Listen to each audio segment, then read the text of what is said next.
Assalamu alaikum wa rahmatullahi wa barakatuh. We're back on Radio Apni Awaz and with our beloved podcast, forgot to mention, AJ and Amos. And we're doing a detailed analysis of this now. We've mentioned the US-Israel illegal war in Iraq, about to say Iraq, that was illegal as well, but in Iran as well. And we're also seeing some kind of, well, it's classified as a war in Pakistan and Afghanistan, which I think we were hoping stops soon. And, we'll probably now need to do an analysis on how, Iran is, as there's a red flag, we've mentioned that they are attacking various countries, including, especially Dubai has been attacked quite a bit. Oman has been attacked, Bahrain, and a couple of the nations. So, do you think this damage is it irreversible for the unity of the Ummah? So, if you look, and this is what I've always said, that the nation states that were created by the foreign powers when they were colonized, going back 200 years, and then because there was separatist or independence movements breaking out, America started supporting the independent movement, and you had nation states. They were given flags and told, look, this is your country, and you must abide by the rule-based order. So this rule-based order included the UN, the World Bank, the IMF, and other institutions were made to control the world. It was world order. But during the Cold War, you had two opposing ideologies, which was communism and capitalism, right? So what is happening now is it's all fragmenting, because the people, the countries are saying, look, these countries are artificial in the sense, like we mentioned about the Durand line, it was drawn up by a British officer, and it cut through an area which had relatives from each side, and they have. Now these small countries. I just want to specify that they're doing it with the Baluchis, they're doing it with the Kurds, they're doing it in Afghanistan. They're doing it in Africa. Most straight lines. Yeah. It's absolutely straight lines. They're just drawn on a map because they had the power to. Yeah. Unfortunately, we're seeing the results of that today. But I think what we need to know is the attacks that Iran is doing. Do you think is obviously they're mainly attacking the bases, which is actually a good thing. They're not going after civilians. But we do know that in Dubai, they've attacked the Dubai airport. And we do know people have died in Dubai as well. Right? Mm-hmm. But do you think that, obviously they've got no choice. They've got air bases there. They're giving them to foreign powers. Do you think it's high time that these nations get rid of these air bases in those countries? Or are they heavily reliant on them? No, because look, all these Gulf states, small states, and big state like Saudi Arabia as well is quite big, an oil producer. And what is they paid money to America to protect them from attack. So America's taken on so much money they've given it to. If you remember, I think it was maybe Trump went and they gave him an aeroplane. They gave him so much gold, and they gave him so much gifts so that he would protect them. But he didn't.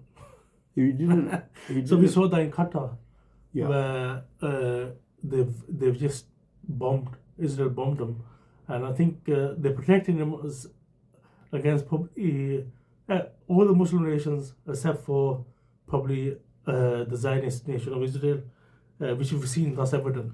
Yeah. And also, should Saudi Arabia, Jordan, and other countries allow this airspace to be used by Israel?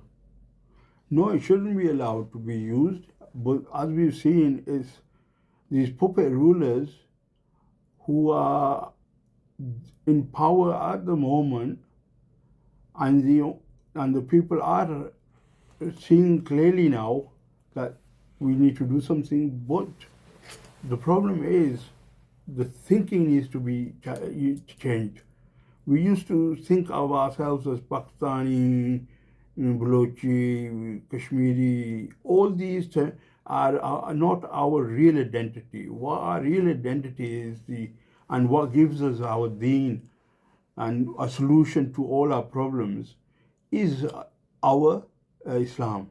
Now, you've got capitalism, communism.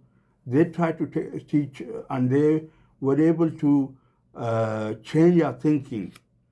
So today, if you talk, if now people, more and more people are realizing, hang on a minute, we don't believe in secularism. This was, it's basically saying that Islam doesn't have the problems for the modern times, and you keep your religion in the private sphere. So this is where was what they did in 1924. They they abolished the caliphate, and then created these statelets which were not able to achieve anything, any progress, nothing whatsoever. And people ask us when they say, look, why are the Muslim countries are so backward? And the reason is not because of Islam, it is because they left Islam. Now, if you go back to our Islamic history, you will see the best mathematicians.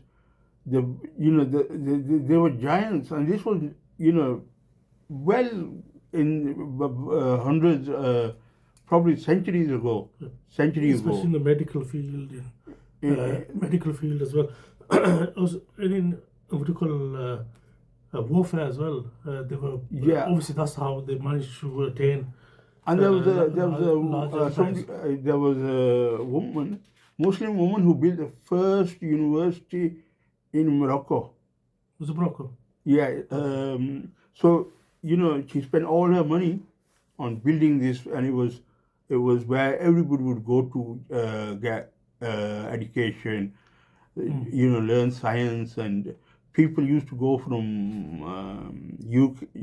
Britain, Europe, where they did not even have a sewage system. They just used to throw it on the streets. Yeah.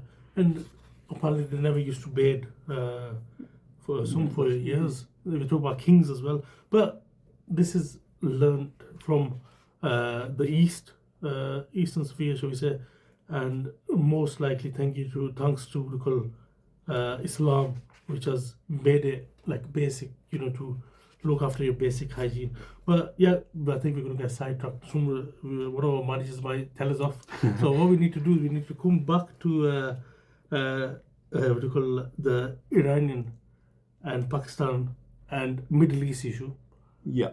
Right? This issue, right, it doesn't look like it's going to get resolved. What are your predictions? Is this going to be resolved soon, or is it going to take weeks or years? I think you see, some people are saying it's going to, if they strike, America strikes, it's only going to be a few targets and going to be out. But to my understanding, this is probably going to take 3 or 4 weeks. And it's going to mess up the whole economy of the world. Prices are going to go up. So people need to be prepared for that.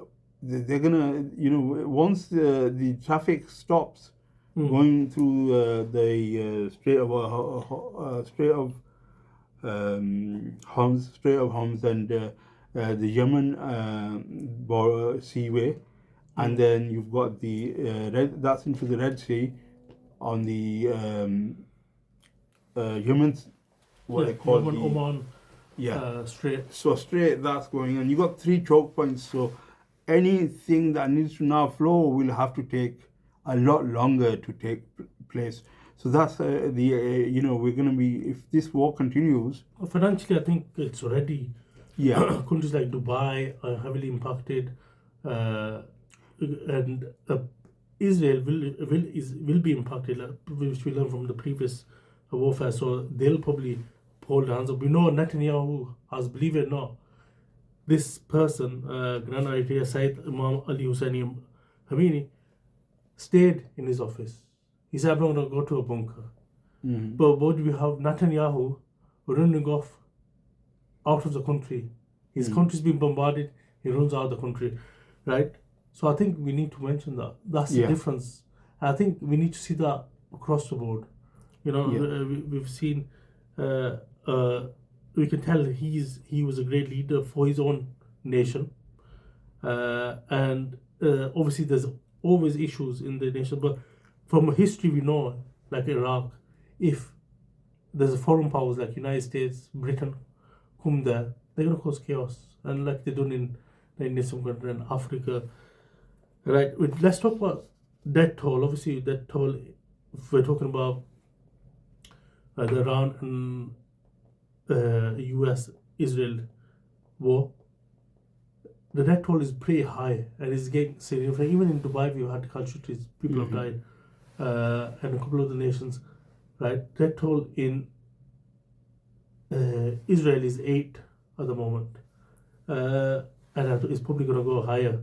The death toll in Iran is a lot higher, right? So do you think they should now, Iran should try to avoid the Arab nations and try to put the full, shall we say, full armory against Israel? Obviously, they can't attack the US. They can attack the US bases. They can't attack the actual US country. I think, unless personally, look, okay, what happened, let's learn lessons from history. What happened to Saddam? He waited. He had a sanctions applied. He could have done action before they attacked him and destroyed him. You know, even I was watching a clip at one time, and the guy was saying, you know, these weapons like tanks and stuff that they had captured, they were really good, and if they used them, they would have been able to stop the occupation of Iraq. So I think they waited for. So Iraq was a lot weaker. What I'm saying Iran is a lot stronger, I think. No, what I'm saying is that Iran has to do something quickly, and it has to do it in a strong manner.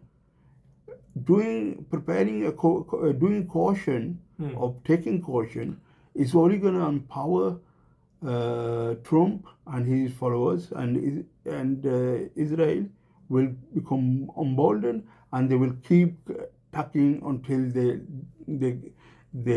get what they want. They're going to destroy the whole country, I'm telling you. But if they do that, the Israeli economy and the US economy will be thinking. Because the border peace that we talked about a couple of weeks ago, obviously we've taken a couple of weeks break, that border peace, right, everybody's quiet. So we've got Pakistan in there. They haven't spoken about the Iran illegal interest war. A lot of other Muslim nations haven't spoken about it. Why do you think that is? The reason we don't know. Pakistan is so rich, they're given $1 billion to the border peace. Yeah, so this is absolutely shameless of the Pakistani government. Because I think in the future they will be asking for more handouts. Yeah. The US will be asking for more handouts. It will be. And he's already asking from the other European countries to raise their funding for NATO, which they've done to 5% now, or most of the countries. But America straightforward is saying, I mean, his language is very, very, very, very thuggish, and he wants to, he says it as he wants. So his what his intentions are clear. I think one of the only leaders that have spoken up. Obviously, we talk about leaders that have spoken up against these attacks. Even Indonesia, these countries, Turkey, very quiet, very, very quiet. Yeah, and, I don't know if they're scared or what, but going back to one of the leaders who was spoken in the UK is the Green Party leader, believe it or not, who obviously is not a Zionist Jew. He's a Jew who's not a Zionist, and he's spoken against the Palestinian issue. is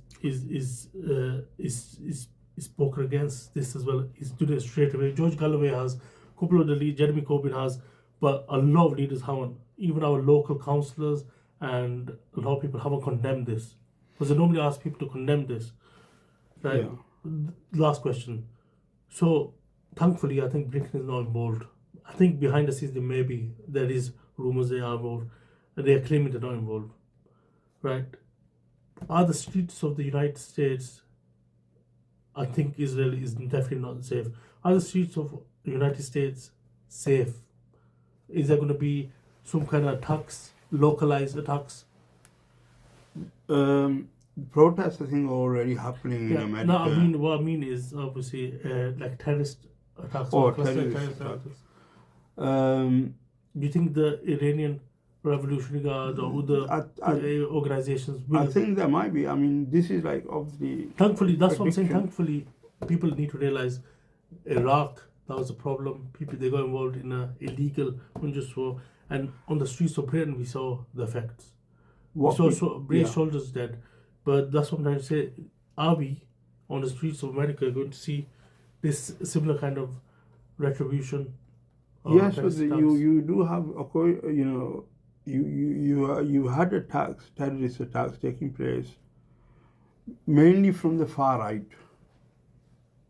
Mainly from the far right. Are you talking about the United Kingdom? Europe and USA. Yeah. But I don't know if you know Jo Coxley, the Dewsbury MP. Her name was Jo Coxley. Yeah. She was murdered by in Sweden, or was it where they were doing a Liberal Party convention or something, and there was an attack there. And Breivik, yeah. So we must put things in. So I think, but what I was trying to tell you, state is obviously we see from the far right is increasing. Yeah, as Muslims, we cannot carry out terrorism. We cannot join in violence. It doesn't matter if we're being hurt in other countries. If our enemies are doing so much things wrong, does not mean that we do wrong. We have to still call to Islam, and we do it in a way where we can convince people, not force them or not show a negative image of Islam. We explain to them calmly and collectively, and we call them to Islam, and we know this is the deen of truth. So we have to do that dawah. Who else is going to do it if we don't do it? Well, that's actually a very good message of how peaceful Islam really is. And obviously there are a few groups, I think even in Pakistan, TTP and other organizations are classified as non-Islamic by people. But, you know, we'll go for a break and we'll be back soon. Take care. Thank you.